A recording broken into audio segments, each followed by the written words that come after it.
Hi, Mary.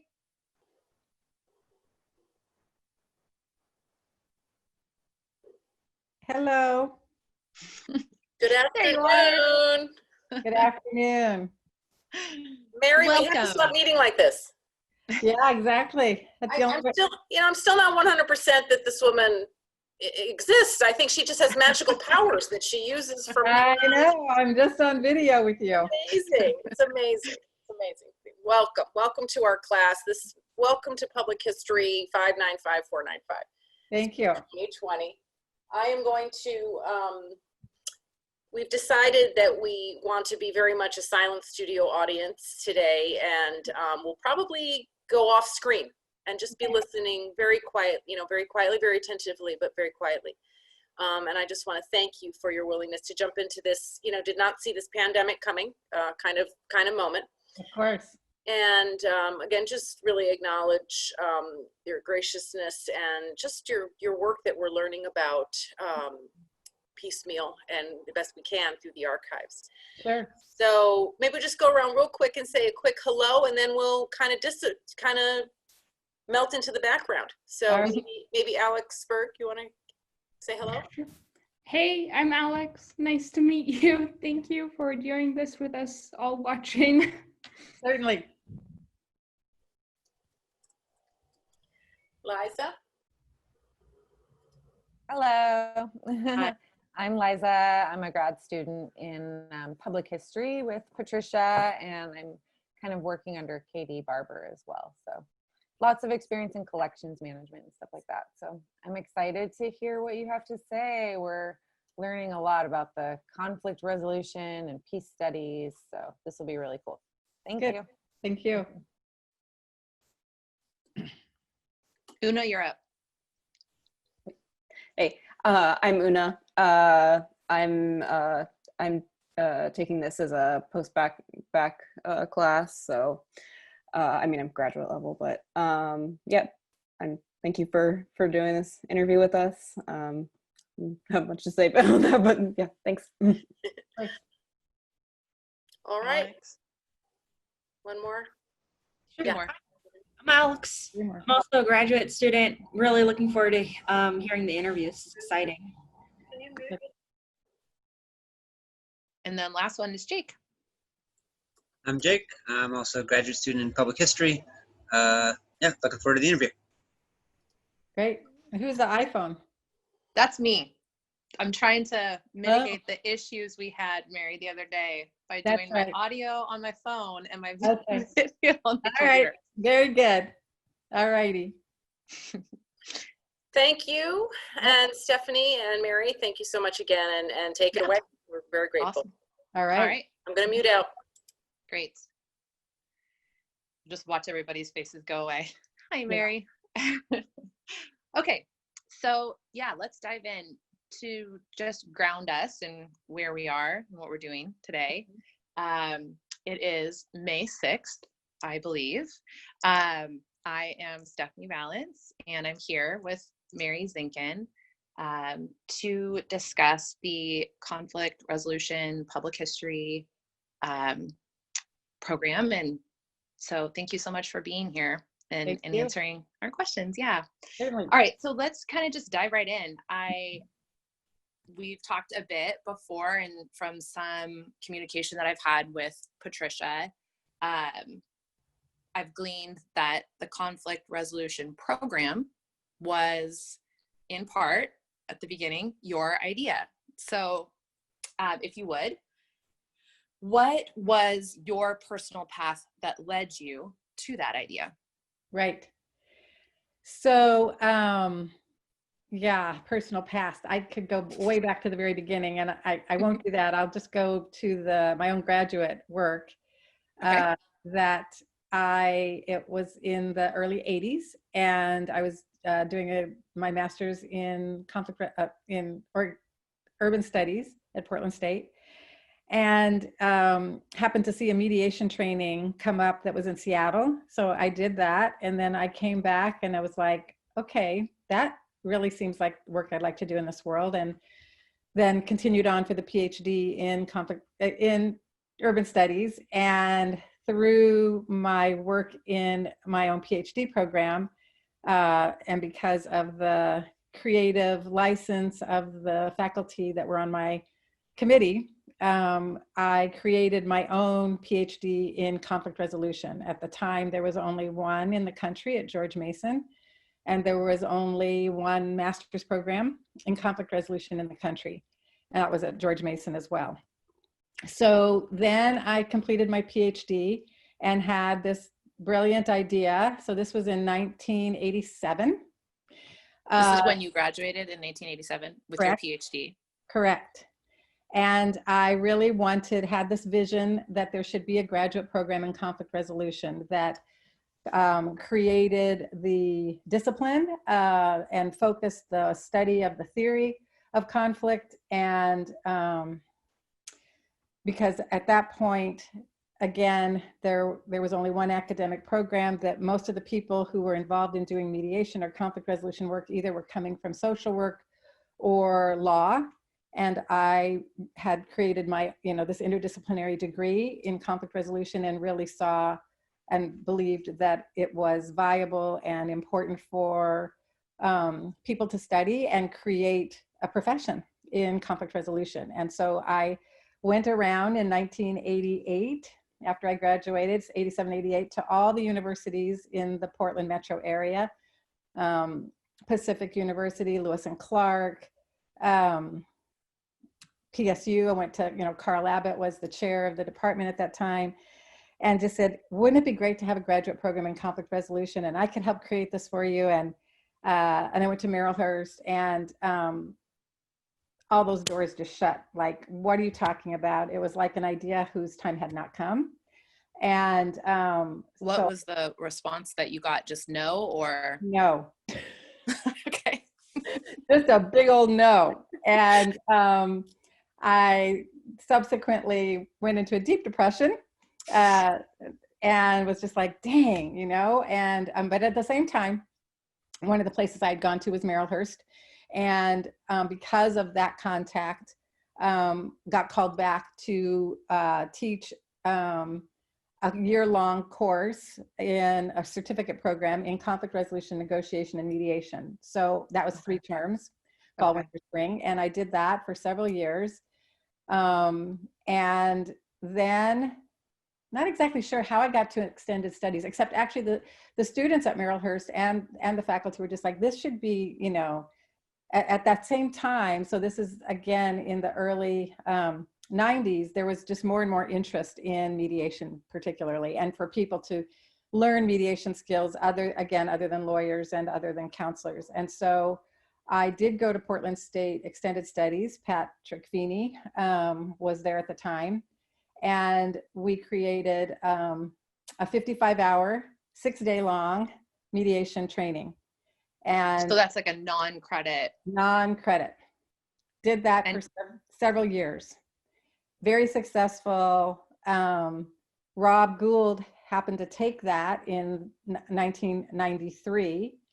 And at the same time, Antioch University in Ohio had just created a master's program in conflict resolution. So now there were 2 master's programs. Actually, I'm not sure George Mason had a master's. They may have, anyway, I don't remember exactly, but there were just 2 academic programs in the country, Antioch and George Mason. And so Rob and I, one afternoon, sitting up on his porch, after he took the training, I said, don't you think it would be great for there to be a graduate program in conflict resolution? And he was like, yes. And I think he had already started talking. This is where you'll get the rest of the history from him. It's a foggy for me, but through our conversation, I think Catalyst, he had already started meeting with Catalyst that was interested in creating Catalyst group, right?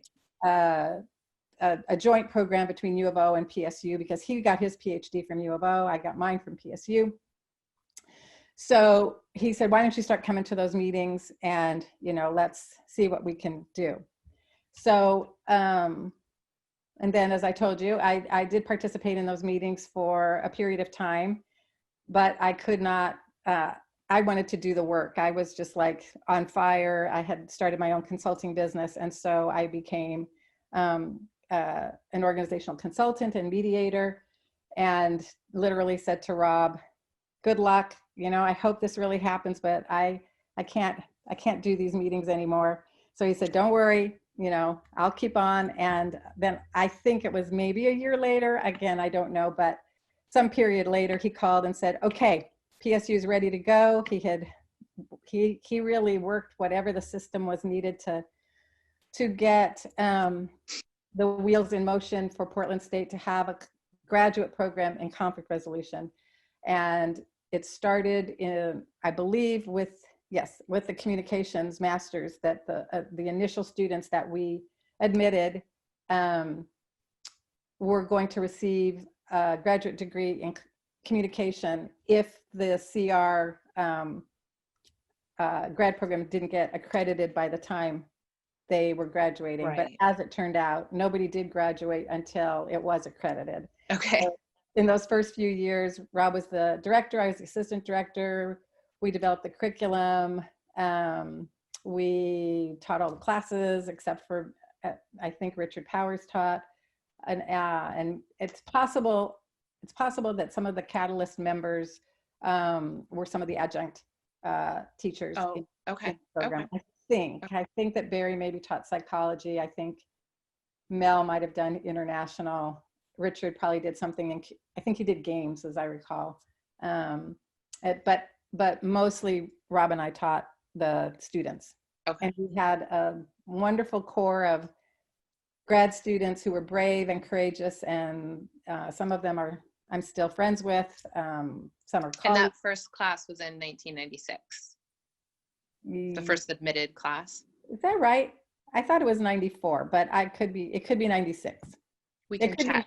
You know, maybe you're right. It's maybe that maybe makes sense that I think the first admitted students were admitted in 1996. Okay, that makes sense, because if Rob did that training with me in 93, then we Catalyst, I left for a year. Yeah, it was probably 96. Took a few years. Okay. Well, that was a really vast question, and you answered it so succinctly and well. But there's a few little spots that I'd like to go back to, if you don't mind. Sure. And then we can kind of continue where you just left off. Okay. But you mentioned initially getting your conflict resolution master's and PhD at Portland State and building that together really from a mediation training that you took in Seattle. Was there anything else that kind of went into that? Had you had any background in conflict resolution that made you do that?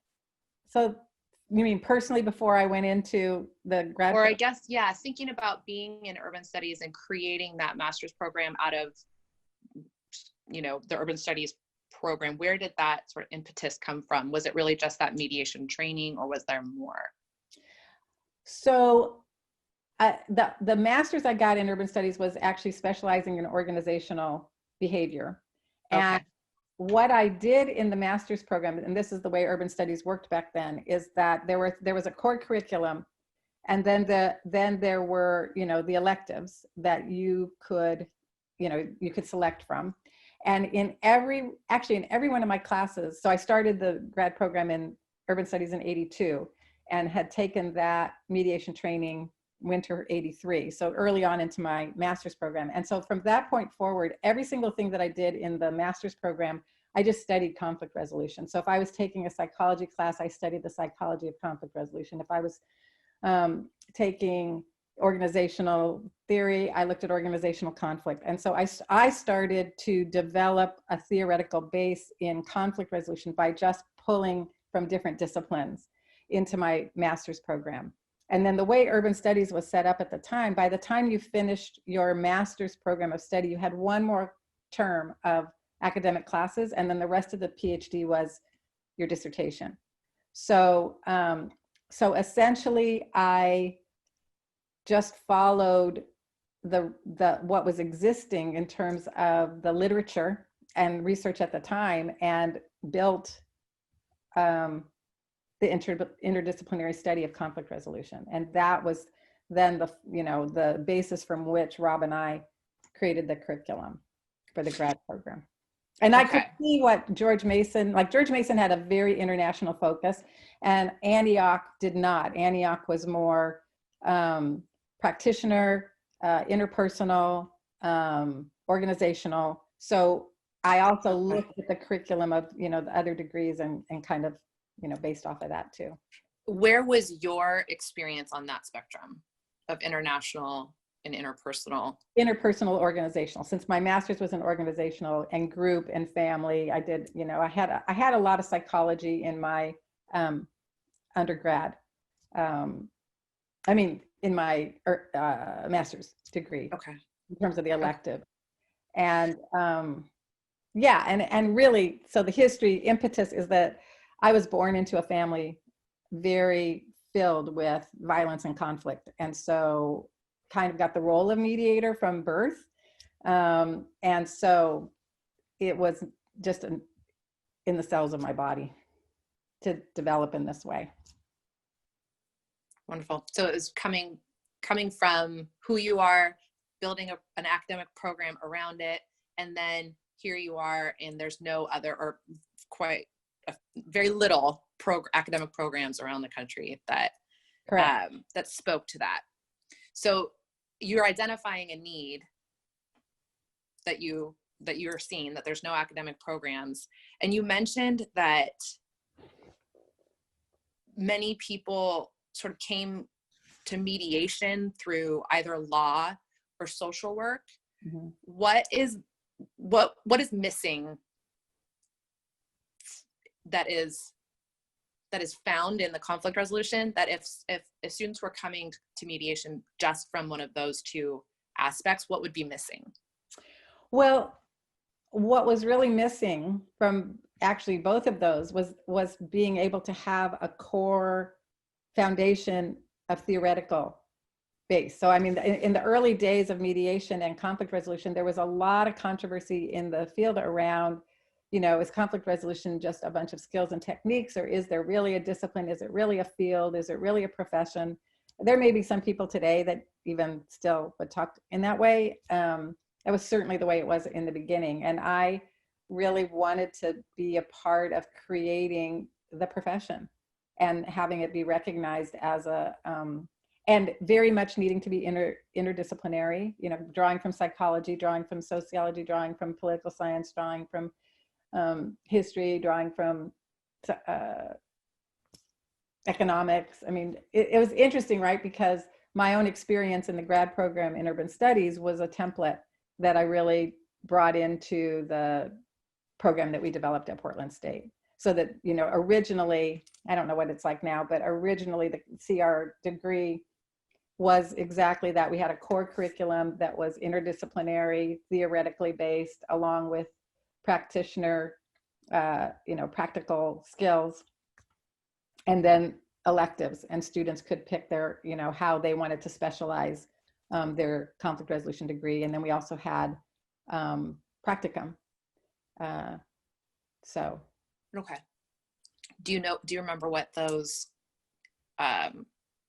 options would have been to specialize? We did not have any in the early days, and even up until, that's been something that's been developing over the last, 10 years, maybe, I don't know. We really didn't design it to have specific tracks. The original design was core curriculum, practicum, and then just a whole lot of creativity and ability to build your electives based on your interest, including what we might offer and what the university offers. Because again, that was my experience. Urban studies offered some things, but they recognized social work had, other departments, psychology, system science was around at the time, so, and recognized that was a way to really build a rich degree. And as more programs, I'm assuming, I guess, a bit that more programs have popped up since that time. Oh, how common is that the degree is interdisciplinary or set up in the same way? It's pretty common. I have not looked at lately, but when I was there and we were, looking at making some changes, I looked at several of the graduate programs that exist in the country, and interdisciplinary is it is pretty common.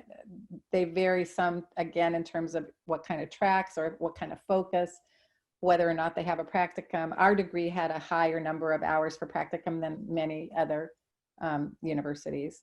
And then whether or not it was a thesis or, exams, it varied on that. Okay. Okay. So to go back a little bit again, you mentioned that Rob Gould, who we'll speak to in this course, took a mediation Training. 55-hour training from me. Okay. And had you known Rob before that, prior to that training? I did, actually. Rob and I've known each other a long time. We go back a long ways as just friends. Okay.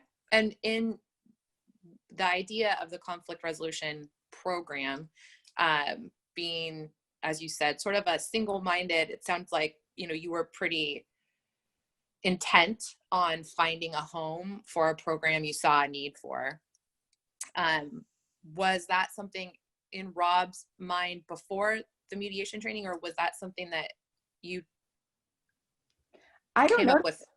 I don't know if, again, I think he'll say that his orientation was more from the peace studies. And he, I think his interest was more around peace studies. And after he took the mediation training, and as we were talking and looking at what Antioch was doing and thinking about how to create a degree here, at the time, he was aligned with really and I was very strong about, I don't want this to be called peace studies. I really want it to be conflict resolution, to really have a way of confronting the conflict avoidance that still exists, and to help shift the perspective, the experience of that conflict is not bad, it's a reality, it exists, and whether or not it's destructive or productive depends on how it's responded to. And this program was to help you develop the understanding and the ground and the practice to be able to respond to it well and help other people respond to it well. Okay. And was that, sounds like that was a conversation at the time about what to call it. What were the other options that it would have been called? Rob would probably know. I don't remember. It was probably peace and conflict studies, or, yeah. He would remember those. I was not paying any attention because I was adamant that it was going to be a program in conflict resolution, and I wasn't actually going to negotiate on that. I was, some things are negotiable, some things are not, and that for me at the time was not negotiable. And in this course, we've talked a bit about peace memorialization and peace studies. Can you say more about why you wouldn't want the peace studies part of the title, or really the focus, or even how they relate? Yeah. And I'm not, my own experience at the time was that peace studies was very theoretical. And I was a practitioner as well as a academic, and really wanted the program to be called and be framed around and created in from that lens. And so I really was interested in developing a program that created, just much more practitioner oriented, like much more like from a public administration, as opposed to, like even urban studies. There was that difference in that graduate program. Okay. So sort of what you were saying, being missing from maybe other types of mediation is the theory paired with the practice that is the skills-based part of. Okay. Yeah, that I really, it has been my truth in my career and as well as in my teaching that in order to really be a for quality, in terms of being able to mediate or intervene and assist and facilitate in, difficult situations, it's more than skills and techniques. It really does, to be able to understand conflict theory, psychological theory, to understand all those theoretical bases and integrate them in how you do your work. Okay. Was, yeah. Key. I mean, that hasn't been the way the field has developed, unfortunately, but that's, out of my control. How has it developed differently? Well, lawyers have really decided that they know how to mediate whether or not they've had any mediation training. And they mediate and differently. And I mean, one of the things that I used to teach, and it's true, is that it's like what interests are being satisfied by whatever the application looks like, whether it's a Better Business Bureau or small claims court or neighborhood or, within a corporation. It's like you really need to be looking at what the needs are that are being satisfied by the program. And so I wanted students to like have that level of analysis as well. I'm glad you mentioned that. What was the need that, and I think you and I, we kind of talked about this in our pre-interview, but to put it sort of bluntly, what was the need? And in another way, if the conflict resolution program was the answer, what then was the question? Yeah. So my lens, my perspective on that was that conflict exists. The ability to not avoid it and not escalate it, to be able to actually intervene productively, requires skill, understanding, and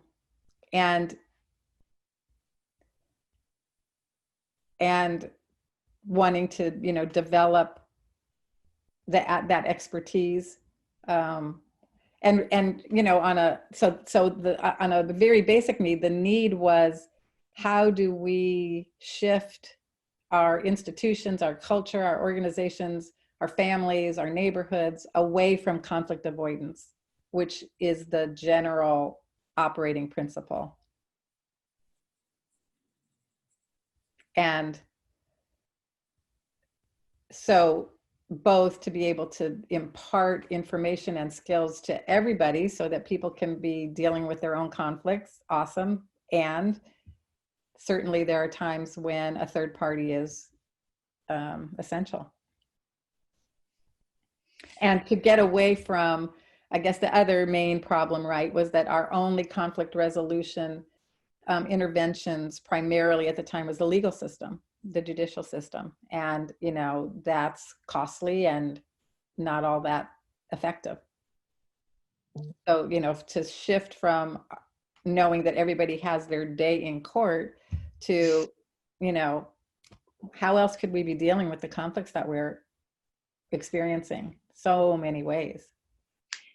And that need at that time, and you had mentioned that your particular focus was on those more interpersonal or interorganizational conflicts. Mm-hmm. How much in those early days was the program taking into account international conflict, or how much was that a part of mm-hmm. those early conversations about the creation of the program? Early, not so much. I mean, the international focus came a little bit with some addition of people, like Barb Tint brought in some of the international focus. And actually when Harry was hired, I was leaving, so I didn't overlap with Harry, but certainly when Harry was hired. And who's Harry? Harry? He was the chair before Patricia. Okay. For the sake of the recording, can you tell me his last name? I wish. We can fill it in later if we need. You know what? I don't even know how to pronounce it. It's Anastasia. Isn't that terrible? Okay. We'll fill it in. Yeah. And saying all that, I would also say that the way that International got integrated into what Rob and I were doing was I had attended an International Association of Conflict Resolution conference, which I did attend early on in the beginning, and learned, went to this presentation by a South African man who said, the problem in my villages is that people don't talk to each other when they're in conflict.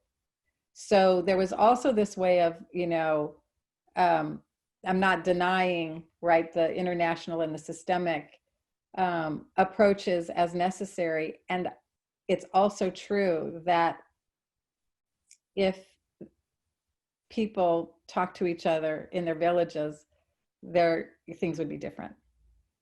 So there is also literature and focus that says that, what happens at the international level, if it were approached more with the personal and the human, connection, we might see a different world. Okay. So then to go back, jump around a bit, back to that creation or the early days, and you had mentioned the Catalyst group. We've done a bit of research and looking at the Catalyst group minute meetings and a little bit of background on the goings on of that group of people. And I think you mentioned earlier that their initial goal was different than the creation of a conflict resolution program per se. Can you just speak to a bit to what your relation was to the Catalyst group? You mentioned a little bit about it and just how they played a part in the origin story. I have a feeling that they played more of a part than I know about because I left. So I met, I attended the Catalyst group meetings for a while, and then I got frustrated and impatient on some level, and the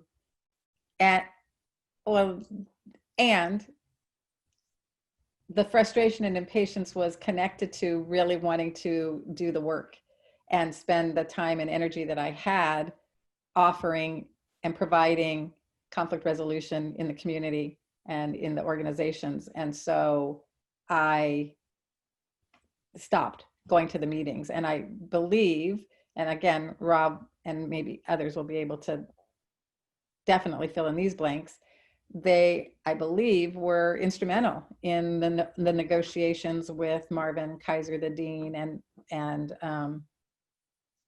whoever else needed. And it must have been the chair of communications, since they agreed to be the academic home until we were accredited. Okay, so your initial, you going to those meetings, that was through the connection with Rob? Correct. Okay, and then how long were you attending those meetings, do you know, or? I don't know, maybe a year. Okay. And then that impatience and frustration of wanting to provide and offer those skills, were you, from our research, there's been a bit of conversation about the shift in focus of the Catalyst group from maybe an interdisciplinary or a sort of a peace center to that program. And it sounds like for some of that process, you were not there, or not a part of the Catalyst group, at least. I think that I was part of that shift. So I think that when Rob asked me to come into the group, and then the conversation, while I was there, the conversation was about developing a grad program. Okay. Yeah. Okay. And so those other people in the room in that conversation, is your sense that they had the same goal as you, or were there different, I guess, reasons for wanting to create that program? Probably there were different reasons, but but there was enough of a base of agreement to move it forward in that way. Okay. Great. So you get called back by Rob at the stage after having left the Catalyst group and then being brought back in those negotiations. And then you and Rob are really the co-founders of that program, and Right. It's housed within communication. Right. And I know you mentioned that there was some other adjunct faculty. Can you speak a little bit about how those early days looked in actually setting the program up and then getting it off the ground? Yeah, it's really, I don't remember. I don't think we had too many adjuncts in the beginning. I really remember it was like we had like 8 or 10 students, and it was just Rob and me, and we taught some class, we co-taught some classes together. We each taught our own classes separately. We must have brought in some adjuncts because I don't remember us teaching psychology per se. I know he did philosophy, did the core negotiation and mediation. So yeah, I don't remember, but we must have brought in some adjuncts. And were you creating those the curriculum from the courses you had put together for yourself in your own graduate programs, or were you each individually creating the curriculums for the classes you were teaching, or were you doing that as a collaborative endeavor? No, we developed for whatever classes we taught separately, we were in charge of our own curriculum. For the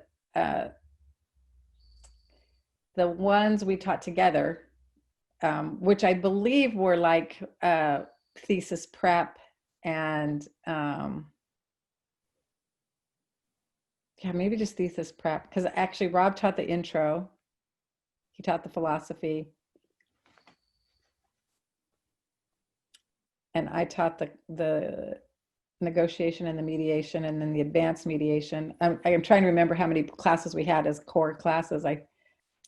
It's been a long time. I don't remember, but there must be documentation of what we were teaching at the time. Sure, syllabi and etc. Yes. Well, it's not a syllab. I don't know if we'll have syllabi, but I have a vision of the curriculum, that was like in the catalog. Mm-hmm. Yes. Hopefully those are things we can get our hands on. Yeah, if you do, I would love a copy because I don't remember. Okay, I'll keep that in mind. So this is we talked a bit about this and we've mentioned it a bit, but in terms of the context of sort of what was happening on campus at the time, as connected to activism, what was your sense, or what was there a connection between the creation of the conflict resolution program and any activism surrounding war, peace? What was that connection like, or what was your sense of that connection? So it's a good question, because that is how Rob and I were connected prior, was that we were both anti-war activists. So we had that grounding of experience in our lives. Personally, that wasn't a big emphasis for me, again, in the grad program. I wasn't connecting it to necessarily offering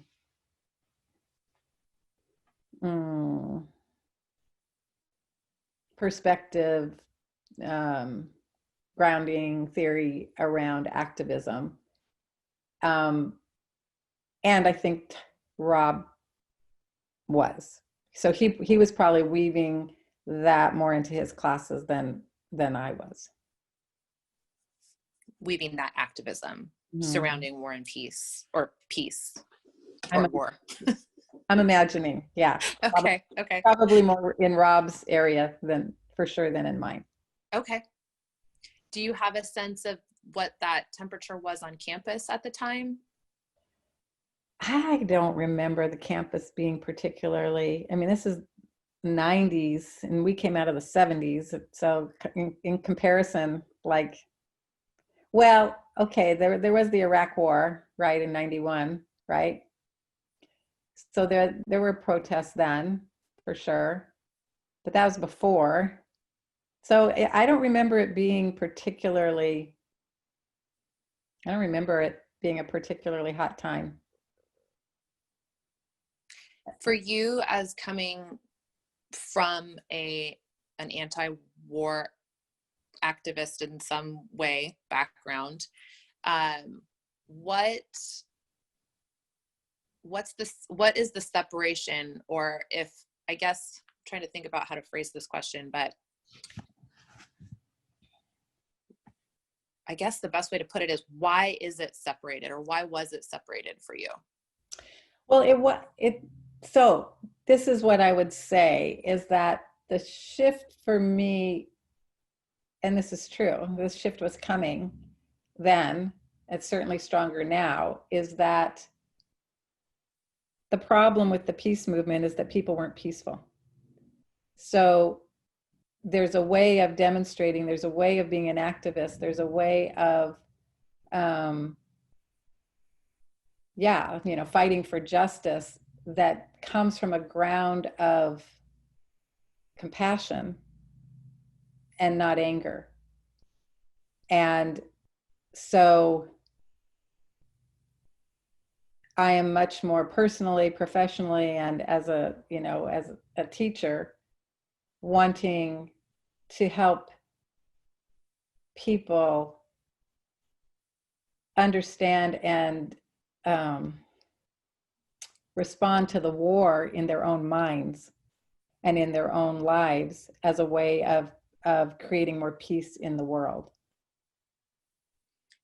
What would be an example, or what do you think of when you think of the peace movement not being peaceful? Or, well, what I think of is demonstrators, destroying property and fighting with each other and being violent with each other. And just that energy, so I'm definitely of the, believe and practice in changing what is wrong in the world in a way that doesn't create what we're trying to change. well said.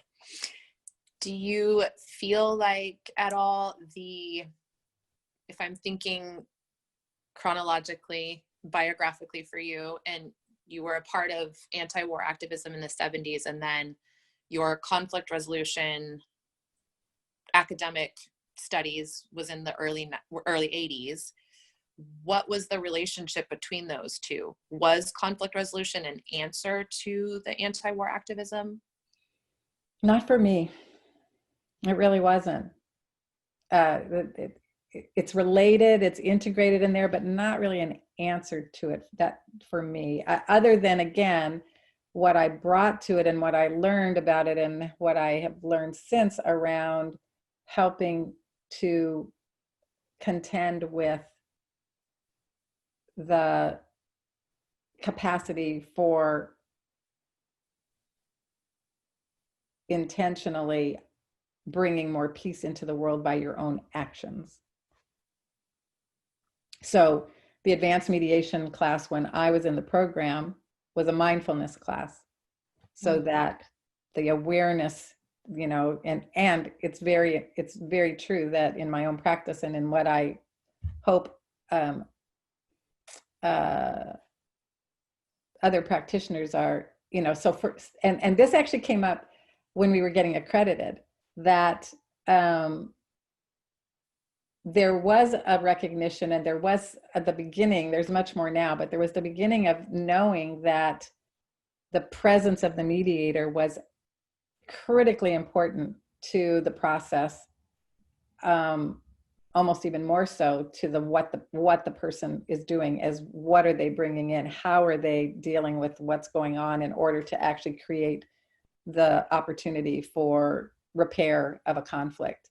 So the advanced mediation class was a mindful mediation class. And we, were nervous that maybe at the time, it wouldn't get recognized as viable and credible and, all of that. And actually the people that came to accredit us were like, this is awesome. This is like, I haven't seen this before. A lot of times people when they're doing advanced mediation, they're talking about learning more content about conflict as opposed to going inside and saying, what does it really take to do this work? And how do I really bring a presence into a room when people are at war with each other in order to shift and change that? So it was approved as part of the curriculum that advanced mediation was a mindful mediation class. Wow. So that early accreditation, were you expecting there to be less? It sounds like you were expecting there to be less acceptance of the program. Yeah, we were nervous, but we were happy. That's wonderful.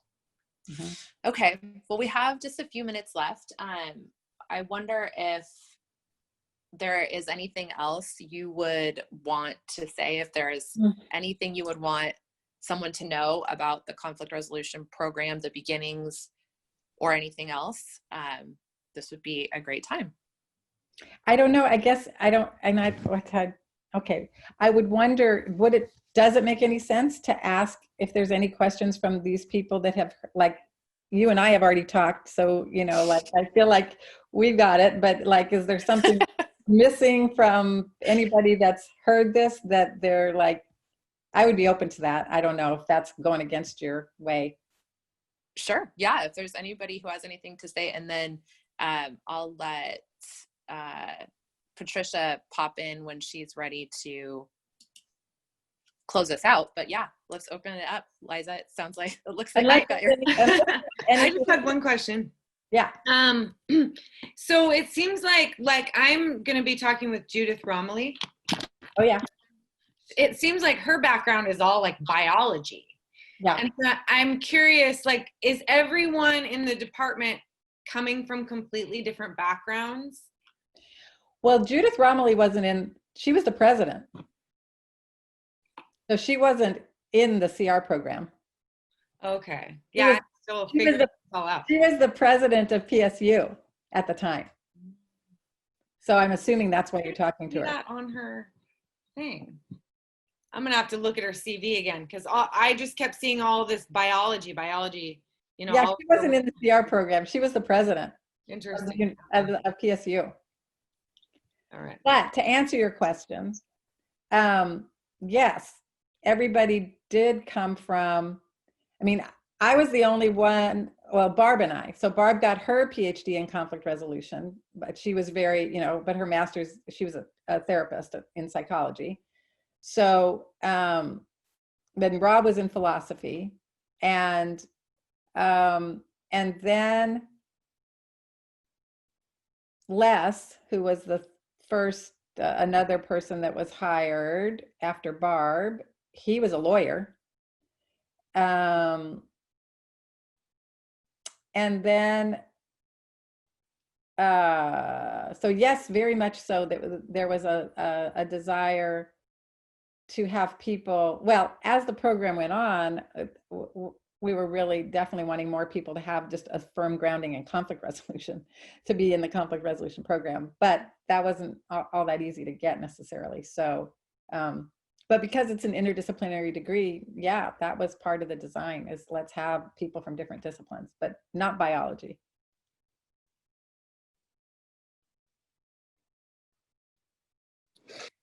Hi. What did that? Oh, go ahead. Sorry. Nope, go ahead. Is that okay?